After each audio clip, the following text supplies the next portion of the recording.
The Aswang's Cradle. There are places the sun forgets, places where even prayers won't reach.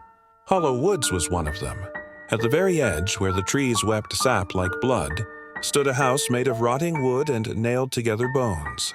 It was said that something lived inside, something wearing the skin of an old woman named Pilar. The villagers knew the truth. Pilar was no longer human. She had become an Aswang, a creature that fed on life, slipping into homes at night to tear the unborn from their mothers.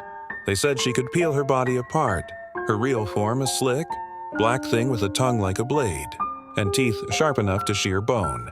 Liza, 8 months pregnant, had heard the stories.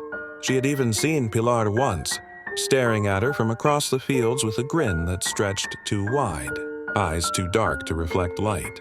On the night of the feast, when the village was drowned in drunken laughter and fireworks, Liza's heart twisted in sudden, inexplicable terror. Her home, her door, she had forgotten to bless it. She fled the celebration, running alone down the empty streets. The lights above her flickered and died one by one, as if something vast and unseen moved overhead.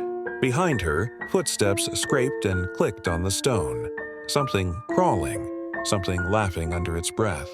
When she reached her house, it was already too late. The door was ripped off its hinges. Inside, the air stank of copper and rot.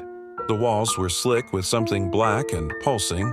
In the center of the room, where her bed had once been, stood Pilar, no longer pretending to be human. Her skin hung from her like a loose robe, her true form revealed, twisted, towering, glistening with hunger. In her skeletal hands, she cradled a bloody, twitching bundle. The last thing Liza saw before the world went black was her own unborn child dangling from Pilar's mouth, swallowed whole as the creature smiled wider and wider and wider. The villagers never spoke of Liza again. By the next new moon, another woman was heard screaming in the dead of night, and Hollow Woods grew a little darker still. Don't forget to subscribe for more terrifying stories. Goodbye.